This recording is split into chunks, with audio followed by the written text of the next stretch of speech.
Hello friends, welcome to my channel. આજે આપણે street style special recipe એટલે કે છોલે કુલચેની રેસીપી લઈને આવીશું, જેમાં આપણે વનપટ છોલે તો બનાવવાના જ છે અને કુલચે આપણે બજારથી નથી લાવવાના છે. કુલચે આપણે બજાર જેવા ઘરે બનાવવાના છે, એ બી ઇન્સ્ટન્ટ મેથડથી.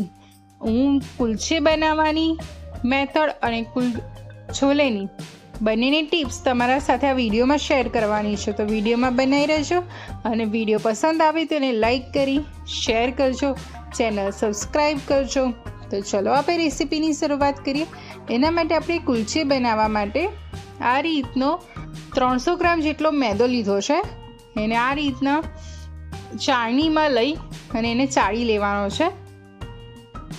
અત્યારે હું મેદો લઉં છું, તમે અડધો મેદો અડધો ઘઉં બી લઈ શકો છો, કાં તો એકલા ઘઉંના બી તમે એટલા ટેસ્ટી બને છે એટલે ઘઉંના બી બનાવી શકો છો.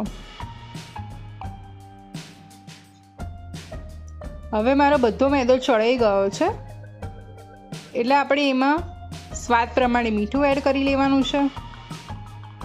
ત્યારબાદ 1 ચમચી જેટલી ખાંડ, 3 ચમચી જેટલું દહીં એડ કરવાનું છે. હવે બધું સરસ મિક્સ કરી લેવાનું છે.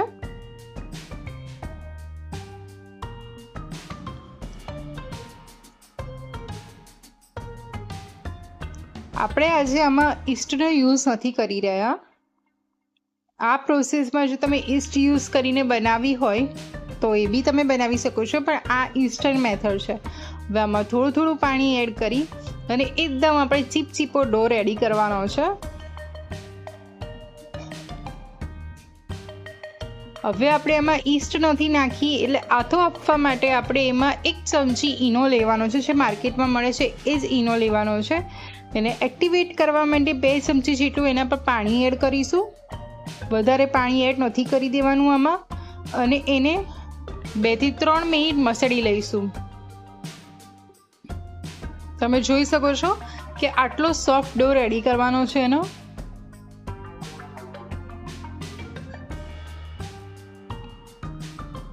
તો ફ્રેન્ડ્સ, આપણો ડો રેડી થઈ ગયો છે. હવે એને આ રીતે ફ્લેટ સરફેસ પર લઈ લેવાનો છે. એમાં 1 ચમચી જેટલું તેલ લઈ લેવાનું. તમે તેલની જગ્યાએ બટર બી યુઝ કરી શકો છો. અને બરાબર લોટને આ રીતે સ્ટ્રેચી કરીને મસેડવાનો છે, કારણ કે અત્યારે તમે લોટ જોઈ શકો છો કે હું સ્ટ્રેચ કરું છું તો એ તૂટી જાય છે. આપણો લોટ એકદમ સ્ટ્રેચ કરીને તૂટે ના એવો સ્મૂથ અને સ્ટ્રેચી કરવાનો છે.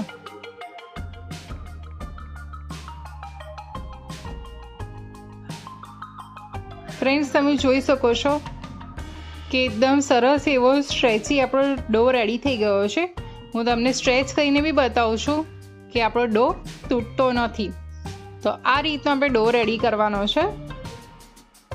હવે એના ઉપર 1 ચમચી જેટલું તેલ ફરી લઈ અને લોટને કેળવી લેવાનો છે.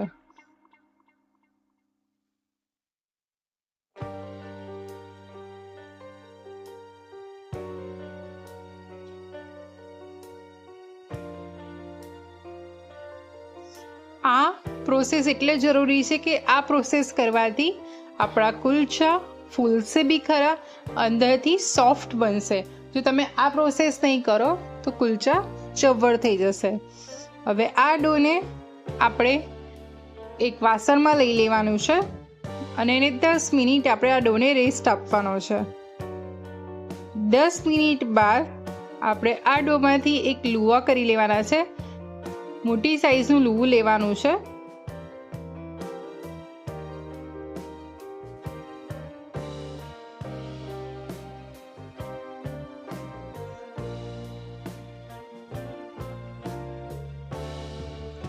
લુવો લઈ લેવાનો છે આર્ડિંગ પર.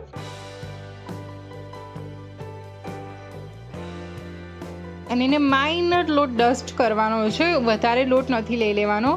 એના ઉપર કસૂરી મેથી લગાવવાની છે. તમે કલોંજી છે, સફેદ તલ બી લગાવી શકો છો, ધાણા બી લગાવી શકો છો. હવે એને જાડી વણી લેવાની છે. તમને જે શેપમાં વણવું હોય એ શેપમાં તમે વણી શકો છો. હું અત્યારે લંબગોળ શેપમાં વણી રહી છું, જે બહાર બજારમાં મળે છે એ શેપમાં વણી લઈશું.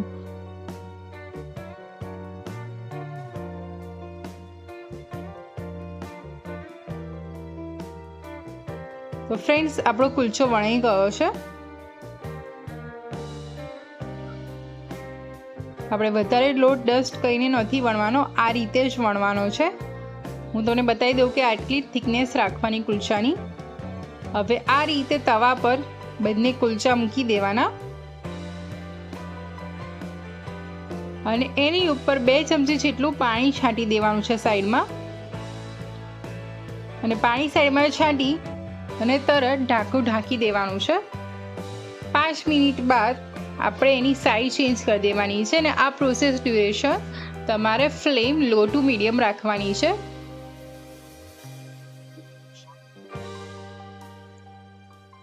હવે 2 મિનિટ બાદ ફરી કુલચાને સાઈડ ચેન્જ કરી લેવાની છે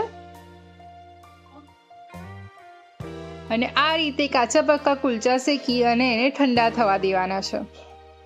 હવે ઠંડા થાય ત્યાં સુધી આપણે છોલેની પ્રોસેસ માટે છોલેની પ્રોસેસ કરી. એના માટે મેં છોલેને પલાળી વોશ કરી દીધેલા હતા અને ત્યારબાદ મેં એને 5 કલાક માટે સોક થવા દીધા હતા.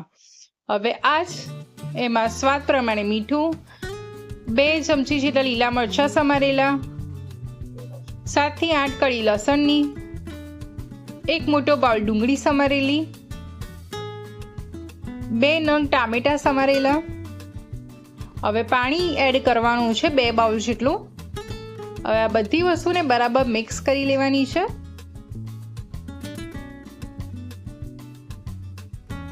હવે એમાં સોડા ઉમેરી અને 5 વિસલ બોલાવી લેવાની છે. 5 વિસલ બોલાવીને કુકર ઠંડુ થઈ જાય ત્યારબાદ આપણે એને ખોલીને ચેક કરી લઈએ કે આપણા છોલે બરાબર ચડી ગયા છે. તો હવે છોલેમાં મસાલો કરવા માટે એમાં અડધી ચમચી જેટલું ધાણા જીરું, 5 ચમચી જેટલી હળદર, 1 ચમચી લાલ મરચું, 5 ચમચી જેટલો અજમો, 1 ચમચી છોલેનો મસાલો, જે રેડીમેડ છોલેનો મસાલો બજારમાં મળે છે એ જ એડ કરવાનો છે.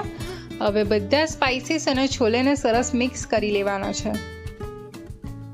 તમે જોઈ શકો છો કે આપણી કેટલી શોર્ટ પેટર્નમાં છોલે રેડી થઈ ગયા છે.